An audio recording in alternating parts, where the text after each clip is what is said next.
Alors, bonjour à tous et merci d'être là pour la suite de l'Informateur de ce vendredi, pas comme les autres, 27 mars 2020, 18h01 heure du Québec. J'espère que vous allez bien, que tout le monde va bien. Merci d'être là, les villageois, les villageoises de YouTube. Dans cette période de l'humanité des plus tragiques, il y a des milliards de nos frères et sœurs qui vont se retrouver dans des situations des plus délicates. Pensons maintenant à tous ceux qui sont seuls, déjà dans la vie, quand tout fonctionne normalement.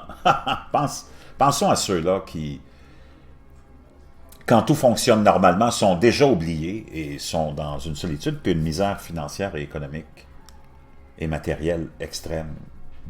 Et maintenant se retrouvent encore plus isolés, plus fragilisés, parce que c'est important de comprendre ça. La solitude. Puis là, on le voit, moi, je commence à être nerveux. Une chance que j'ai les réseaux sociaux. Puis 3 gars qui me tombent sur les nerfs.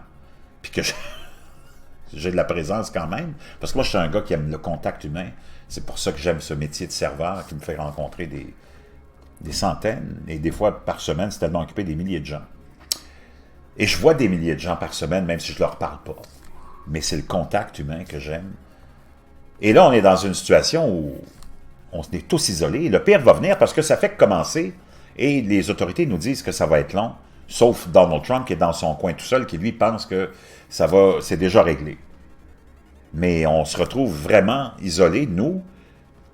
Imaginez ceux qui sont les plus démunis, ceux qui n'ont pas de moyens financiers, ceux qui sont dans nos pays respectifs, que ce soit en France ou au Canada ou aux États-Unis, des gens que vous connaissez, que je connais, qu'on fréquente, qu'on voit, et qui sont plus ou moins solides mentalement et qui fonctionnent quand même avec l'aide de soutien des services sociaux, des travailleurs sociaux, des travailleuses sociaux, des infirmiers, infirmières, qui viennent les visiter hebdomadairement dans leur quotidien, dans les logements où ces gens-là vivent, parce qu'on les a désinstitutionnalisés depuis des décennies, et qui fonctionnent quand même, mais ont besoin d'une supervision. Imaginez ces gens-là qui sont abandonnés maintenant, parce que toutes les ressources, naturellement, gouvernementales, sont orientées vers la crise qu'on vit en ce moment actuel. On ne pense pas à tout ça. Les médias ne nous en parlent pas. Les sans-abri, qu'est-ce qui arrive avec ces gens qui sont aussi abandonnés? Ces gens qu'on retrouve dans des centres charitables, comme ici au Québec, la Maison du Père ou Old Brewery Mission, pour ne nommer que ces deux-là à Montréal, qui reçoivent à tous les jours des centaines et des centaines de sans-abri. Ces gens-là sont, moi je le sais, j'ai déjà visité ces lieux-là. Dans ma vie, on a tous des hauts et des bas. Moi, j'ai fréquenté ces lieux-là parce que j'en ai eu besoin. Et tu es là, serré, confiné, tout le monde est serré, c'est des petits endroits, puis tu as des centaines et des centaines d'individus qui sont là. Et il y en a qui vont dormir là aussi. Je ne sais pas comment on arrive à gérer la distanciation sociale avec des gens qui n'ont pas vraiment l'habitude de la discipline, qui ont une hygiène minimale aussi, parce que tu vis dans la rue, tu ne prends pas une douche à tous les jours. C'est toutes des questions auxquelles on n'a pas vraiment de réponse. Tous ces gens qui sont abandonnés, les personnes âgées qui sont déjà isolées habituellement en situation normale, se retrouvent maintenant sans visite. Tu peux même pas aller les visiter. Sinon, tu as la Gestapo qui se met en marche, tu as tes compatriotes qui sont devenus des dénonciateurs maintenant, qui appellent les lignes policières. Ici au Québec, c'est comme ça que ça se passe. Et ces gens-là peuvent probablement peut-être plus être visités par les travailleuses sociales, par les infirmiers et les infirmières. Donc, il y a plein de gens qui sont sûrement désemparés, qui sont sûrement inquiets, angoissés. D'autres qui vont sûrement peut-être abandonner leur médication, qui n'ont plus de suivi, qui vont commencer à retomber. Tu as des gens qui vivent de la schizophrénie, qui vivent normalement avec de la médication, qui sont suivis. Qu'est-ce qui va arriver avec tous ces gens-là? Tu en as dans tous les pays des centaines et des centaines de milliers, des dizaines de millions de gens, des centaines de millions de gens isolés déjà en situation normale. Qu'est-ce qui va arriver avec ces gens-là? Qu'est-ce qui arrive avec ces gens-là? Quelle sera la suite de ça? C'est vraiment, c'est pas une sinécure, c'est vraiment grave ce qui se passe en ce moment. Puis je veux le voir de ce côté-là. Là, naturellement, tu as toute l'hystérie des gens qui sont préoccupés avec le médicament, puis qui rentre dans le combat de cette autre tête de linotte, le médecin Raoult, qui a sûrement un agenda personnel à faire avancer, là, lui, dans tout ça. C'est vraiment inquiétant pour les milliards de frères et sœurs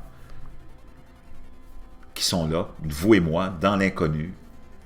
Et on ne sait pas ce qui nous attend, comment ça va tourner, toute cette histoire-là. On le sait que c'est plus gros. On le sait que le club select qui nous gouverne, ce culte, hein, a attrapé ce ballon-là au vol pour s'en aller en avant d'un changement de système, de régime. On savait qu'on vivait dans l'artificiel. On savait que ça ne pouvait plus durer. Et là, c'est tout en train de s'écrouler, dû à un remaniement cosmique, à un remaniement de notre élite, qui en profite pour balayer en dessous du tapis tout le passé, effacer les dettes des riches, réimprimer des trilliards et des trilliards de dollars, et installer ou instaurer un nouveau système mondial. Sûrement qu'on est à travailler à ça. On est en train de réglementer les sociétés, on est en train de forger le nouvel humain avec des règles, des consignes, de la conformité incroyable. Les gens en ce moment se conforment à tout ce que les gouvernements leur demandent, dans la crainte de la maladie, dans la crainte de mourir. Donc c'est toutes sortes de questions qui sont légitimes à se poser, sans sombrer dans la conspiration, parce que c'est vraiment pas le temps de sombrer dans la conspiration, c'est le temps d'être là, lucide, solide, puis de se préparer au pire qui nous attend. Nous autres, on n'est pas sortis du bois. Les riches, ils n'en ont pas de problème. Les élites, ils n'en ont pas de problème. Nous autres, comment on va s'en sortir? Et c'est ça qui est important de comprendre. C'est là où c'est important de se tisser des liens et de réfléchir ensemble, puis de ne pas sombrer dans la folie, parce qu'il y a déjà assez de fous comme ça. Puis de garder la tête froide, puis essayer de comprendre ce qui s'en vient. Parce qu'il y a beaucoup de choses qui sont en train de se faire en ce moment, en train de se transformer. Ce système-là d'injustice, d'iniquité ne pouvait pas durer éternellement. Nous autres, on le savait dans l'Ouest, ici, les pays occidentaux, les populations, que une moitié, sinon le trois quarts du monde vivait dans la pauvreté parce que nous, on nous donnait ce mode de vie-là et que nos élites profitaient de ce trois quarts de cette population mondiale. Tout ce qui va arriver, je ne le sais pas. Il n'y a personne qui le sait. Il n'y a personne qui est prophète. Moi, ce que je savais, et ce dont j'étais certain, et plusieurs d'entre vous aussi, c'est que quelque chose était pour arriver de mon vivant qui bouleverserait nos vies. Ça y est, c'est arrivé. Quelle sera la suite? Ça va se dérouler devant nos yeux. On vit ça ensemble, c'est des moments historiques. Il faut rester fort. Il faut penser à ceux qui, aujourd'hui, sont probablement dans une situation des plus désespérées, puis on a une pensée pour eux. Restez occupés, parce que ça va être long. Je vous préviens, ça va être long.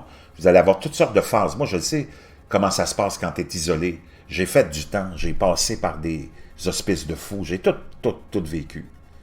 C'est pas facile ce qui s'en vient. Moi, je suis chanceux, j'en ai vécu de la merde. Mais vraiment, on pense à tous ceux qui n'en ont pas les moyens mentaux et financiers de s'en sortir.